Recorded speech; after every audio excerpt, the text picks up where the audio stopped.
ایک مہینہ میرے کہنے پہ نہ کھا تو یا اللہ تو کیا کرے گا؟ فرمایا صوم تصحو، میرے نبی پاک نے فرمایا تم روزے رکھو اللہ تمہیں صحت عطا فرما دے گا، اللہ تندرستیاں دے دے گا، شفائیں دے دے گا۔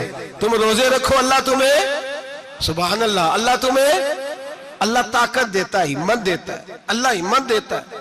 میں نے دیکھا ہے، میں نے بزرگوں کو دیکھا ہے، ضعیف لوگوں کو دیکھا ہے، کمزور لوگوں کو دیکھا ہے، میں نے دیکھا ہے روزے رکھتے ہوئے، مزدوروں کو دیکھا ہے روزے رکھتے ہوئے۔ میں اپنے ابا جی کو کہتا ابا جی اتنی سخت گرمی اور مزدوری آپ کرتے اور مزدوری کے عالم میں روزہ رکھتے، تو کہتے پتر روزہ کی آندا ہے، روزہ کدوں کو جاندا ہے، روزہ اپنی جگہ تے مزدوری اپنی جگہ ہوتے۔ اور کئی دفعہ میں فرمان لگے میں نے یار سمجھ کوئی نہیں لگ دی، پتہ نہیں روزیاں چ اللہ طاقت کتوں دے چھڑ دے، نہیں زیادہ کام بھی زیادہ کرید ہے تے روزہ بھی بھائی صوم تصحو، میرے مصطفیٰ نے فرمایا تو روزہ رکھ اللہ تجھے صحت عطا فرما دے گا۔ رب تعالیٰ تجھے، یہاں ہوٹل کھلے ہوئے ہیں، یہاں عجیب حالات ہیں، ہوٹل کھلے ہوئے ہیں، لوگ بہانے ڈھونڈتے پھرتے ہیں، کہتے ہیں کٹ لگ گیا تھا ذرا، تھوڑا سا خون نکل آیا، سنی پلاس لگائی ہے تو روزہ نہیں رکھا، یہ ذرا مجھے تھوڑی دقت ہو گیا تو میں نے روزہ نہیں رکھا، کھانسی لگ گئی ہے تو روزہ نہیں رکھا۔ او خدا کے بندے، روزہ تو نعمت ہے۔ اور سبحان اللہ، میرے نبی پاک نے فرمایا لِكُلِّ شَيْءٍ زَكَاةٌ وَزَكَاةُ الْجَسَدِ الصَّوْمُ، فرمایا ہر شے کی زکوٰۃ ہوتی ہے، وجود کی زکوٰۃ روزہ ہے، روزے رکھو جسم کی زکوٰۃ نکل جائے گی۔ فاقہ کرنا بھی میرے نبی پاک کی سنت ہے، مسواک کرنا بھی سنت ہے، اور فاقہ کرنا بھی، مسواک والی سنت زیادہ اپناتے ہیں لوگ، فاقہ کرنا بھی نبی پاک کی سنت ہے۔ ایک صاحب مجھے کہنے لگے جناب بیٹھ کے کھانا حضور کی سنت ہے، میں نے کہا کبھی کبھی نہ کھانا بھی نبی پاک کی سنت ہے، نہ کھانا بھی حضور کی سنت ہے۔ اور ہمارے فقہاء نے لکھا ہے جو روٹی زیادہ کھاتا ہے اس میں دو باتیں پیدا ہو جاتی ہیں، کیا کیا؟ ایک بولتا زیادہ ہے، دوسرا سوتا زیادہ ہے، غافل ہو جاتا ہے۔ فقہ اور حکیم اطباء ڈاکٹر کہتے ہیں کہ پیٹ خالی رہے نا جس آدمی کا، اس کا حافظہ مضبوط ہوتا ہے، اس کے ذہن کی گرہ کھلتی ہے۔ زیادہ کھانے سے تو خماری چڑھتی ہے، دماغ ڈھونڈتے پھرنا روٹی کدھر سے آج اچھی ہے، گھر میں نہیں پکی تو ہوٹل چلے جانا، کھانے کے سوا اور کام ہی کوئی نہیں۔ وہ صاحب میرے نبی پاک علیہ السلام نے فرمایا کافر 7 آنتوں سے کھاتا ہے، 7 آنتوں سے، اور فرمایا میرا مومن 1 آنت سے کھاتا ہے، اس کے وجود میں کھانے والی 1 آنت ہے، کافر 7 آنتوں سے کھاتا ہے۔ فاقہ کشی سے نورانیت پیدا ہوتا ہے، کم کھانا۔ دیکھیں نا نبی پاک صلی اللہ علیہ وسلم نے اللہ سے فاقہ مانگ کے لیا ہے، یا اللہ 1 وقت روٹی دے، 1 وقت کا فاقہ دے، مانگ کے لیا ہے نبی پاک نے، مانگ کے۔ حضرت ابو ہریرہ رضی اللہ تعالیٰ عنہ فرماتے ہیں بھوک زیادہ لگتی تھی نا جب مجھے، تو میں حضرت عمر سے، ابو بکر سے، عثمان، مولا علی سے کوئی مسئلہ پوچھ لیتا تھا، اور جب میں مسئلہ پوچھتا تھا تو وہ مجھے روٹی کھلا دیتے تھے، جب میں ان سے مسئلہ پوچھتا تو وہ مجھے، حضرت ابو ہریرہ فرماتے ہیں مجھے بھوک لگی، میں حضرت عمر کے پاس گیا، ان سے مسئلہ پوچھا، ان کا رواج تھا جب میں مسئلہ پوچھتا تو پہلے روٹی کھلاتے۔ ہمارے بزرگ یہ فرماتے ہیں کہ کھانے کھلا کے دین پڑھاؤ، صرف تمہارا کتب خانہ نہیں کھلا ہونا چاہیے، تمہارا دسترخوان بھی کھلا ہونا چاہیے۔ کسی نے نبی پاک صلی اللہ علیہ وسلم سے پوچھا تھا بہترین مسلمان کون ہے؟ حضور نے فرمایا جو سلام لینے میں پہل کرے اور روٹی زیادہ کھلائے، جو روٹی ہر وقت فکر کرے آ یار تو روٹی کھا لے، روٹی کھانے کی طرف توجہ دلائے۔ کھلانا سنت ہے، زیادہ کھانا اس میں بھی فرق رکھیں۔ تو نبی پاک صلی اللہ علیہ وسلم کے صحابی حضرت ابو ہریرہ رضی اللہ تعالیٰ عنہ فرماتے ہیں میں نے حضرت عمر سے مسئلہ پوچھا، میں نے کہا حضور مسئلہ بتائیں، تو کہتے پہلے ان کی عادت تھی جب میں مسئلہ پوچھتا تو روٹی بھی کھلاتے، آج انہوں نے مسئلہ ہی بتایا ہے، روٹی کوئی نہیں کھلائی۔ تو مجھے کہنے لگے ابو ہریرہ تو سوچتا ہوگا روٹی نہیں اس نے پوچھی، تو نے کب سے کھانا نہیں کھایا؟ میں نے کہا آج صبح سے۔ تو جناب عمر کہنے لگے میں نے کل صبح سے نہیں کھایا۔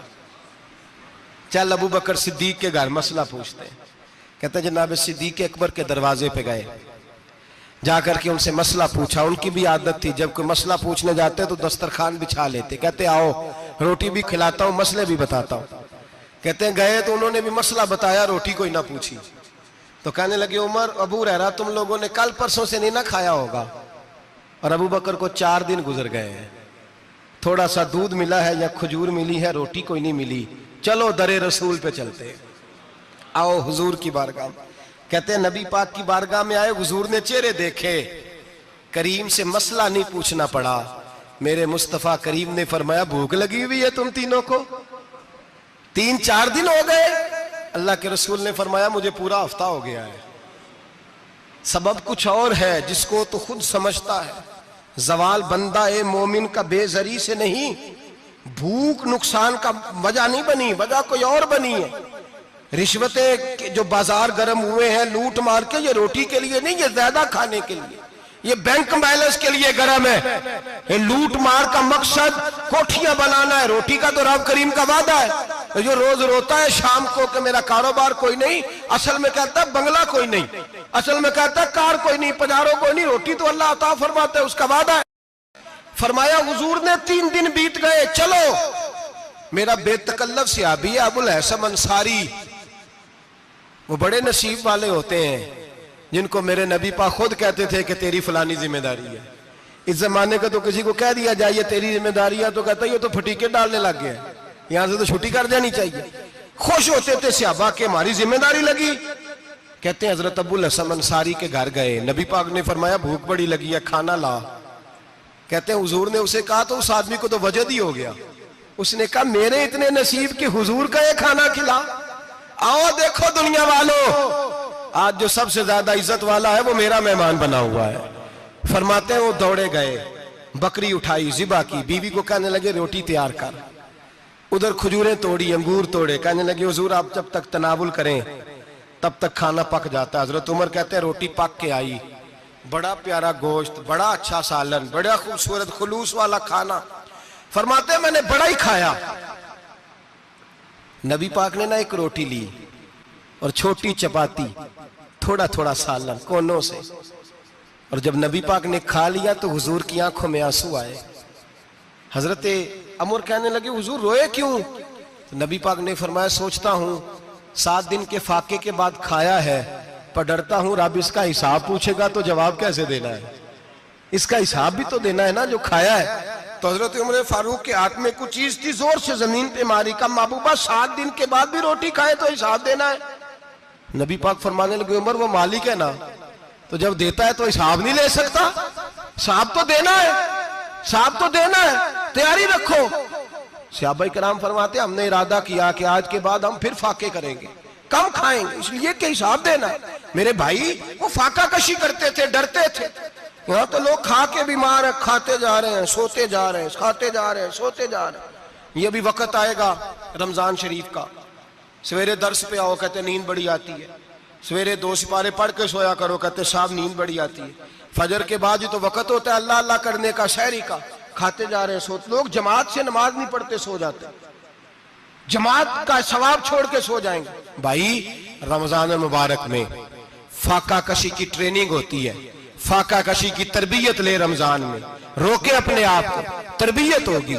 اور ہمارے صوفیاء فرماتے ہیں جو زیادہ کھاتا ہے اس کا نفس اس کو زیادہ پہ مائل کرتا ہے، خواہشات نفس پیدا ہوتی ہیں۔ میرے نبی پاک علیہ السلام نے جوانوں کو حکم دیا ہے، یا معاشر الشباب، او جوانوں، یا رسول اللہ کیا حکم ہے؟ فرمایا یا نکاح کر لو اگر طاقت ہے، نہیں طاقت تو روزے رکھو۔ حضور روزے سے کیا ہوگا؟ فرمایا تمہارا نفس کچلا جائے گا، شیطان وسوسہ اندوزی نہیں کرے گا۔ آج نوجوان بڑھ بڑھ کے کھاتا ہے، بہت زیادہ کھاتا ہے، کبھی اس ہوٹل سے کھاتا ہے، کبھی اس ہوٹل سے کھاتا ہے۔ اتنا زیادہ کھائیں گے تو نفسانی قوتیں اچھل کر کے آئیں گی، مشکل ہو جائے گا۔ شادیاں دیر سے ہوتی ہیں، ماں باپ آنکھیں بند کر کے بیٹھے ہوئے ہیں۔ اگر ماں باپ کی ذمہ داری ہو اور ماں باپ نکاح نہ کرے تو نبی پاک نے فرمایا بچے گناہ کریں گے تو جتنا گناہ بچے کو اتنا باپ کو بھی ہوگا۔ تو ماں باپ چپ ہیں، دوسرا شادی مشکل بڑی ہے، مہنگی بڑی، اور تیسرا نہیں کر رہے، کچھ لوگ تو روزے بھی نہیں رکھ رہے۔ تو رمضان ان کے لیے بھی وقت ہے، نفسانی قوتیں کچلی جائیں گی، کھانا جتنا کم کھایا جائے گا اتنا وجود کے اندر نفسانی خواہشات کم پیدا ہوں گی۔ تو رمضان تو پریکٹس ہے مجاہدے کی، دین کی۔ اور دوسرا میرے حبیب پاک صلی اللہ علیہ وسلم نے فرمایا ہے، حضور فرماتے ہیں کہ رمضان اور قرآن کا آپس میں رشتہ ہے۔ قرآن پاک کتنا پڑھنا چاہیے روزانہ؟ زیادہ سے اللہ جزا دے، امید ہے آپ زیادہ سے زیادہ ہی پڑھتے ہوں گے۔ بھائی سنیں، حدیث مبارکہ میں نبی پاک نے فرمایا رمضان اور قرآن دونوں مل کے نا، بڑی پیاری حدیث ہے، فرمایا دونوں مل کے اللہ کی بارگاہ میں میری امت کی سفارش کریں گے، رمضان اور اللہ اکبر۔ کس طرح؟ نبی پاک فرماتے ہیں رمضان کہے گا اے اللہ دن کے وقت میں نے اسے تیری رضا کے لیے کھانے پینے سے باز رکھا، اور قرآن کہے گا یا اللہ رات کو تیری رضا کے لیے کھڑا ہو کے یہ قرآن سنتا تھا۔ رمضان اور قرآن دونوں سفارش کریں گے۔ ہم نا بڑا کچھ پڑھتے ہیں، سنتے ہیں، سیکھتے ہیں، اب یقین کریں یہ کھاتے بھائی کا بھائی سے اختلاف ہو جائے نا تو وہ 30 سال پرانے کھاتے کھول کے لے آتا ہے، ساری رات ڈھونڈتا ہے کہ میرے پیسے کہاں سے نکلتے ہیں، پڑھ لیتا ہے۔ قرآن پاک کی باری آتی ہے تو نہیں پڑھتے قرآن پاک۔ ابا جی کا ختم ہوتا ہے تو مانگتے پھرتے ہیں، کہتے ہیں 2 قرآن پاک 10 قرآن پاک۔ یہ باتیں بتانی نہیں چاہیے، کرنی نہیں چاہیے، لیکن چونکہ تربیت کے لیے بیٹھا ہوں تو کر دیتا ہوں۔ میرے شاگردوں سے پوچھیں، یہاں مدرسہ ہے الحمدللہ، درجنوں طلباء ہیں، اساتذہ ہیں، میرے پیر بھائی ہیں، اور میرا یہ دعویٰ ہے کہ شاید کوئی کسی سے اتنا پیار کرتا ہو جتنے میرے شاگرد اور مرید مجھ سے کرتے ہیں، لیکن میں نے کبھی کسی سے نہیں کہا کہ ذرا سورت فاتحہ پڑھ کے دینا، میں نے اپنے ابا جی کو ثواب دینا ہے۔ پوچھ لیں کسی سے نہیں کبھی کہا، کبھی نہیں میں نے کہا کہ ذرا مجھے تھوڑا سا قرآن پڑھ دیں۔ میں اس کو ناجائز نہیں کہتا، پڑھوانا چاہیے، لیکن میں اپنے والدین کے لیے کبھی سوال نہیں کرتا کہ مجھے ذرا پڑھ کے دو، میں نے بخشنا ہے، اس لیے کہ میں نے ذاتی طور پہ روٹین بنائی ہے۔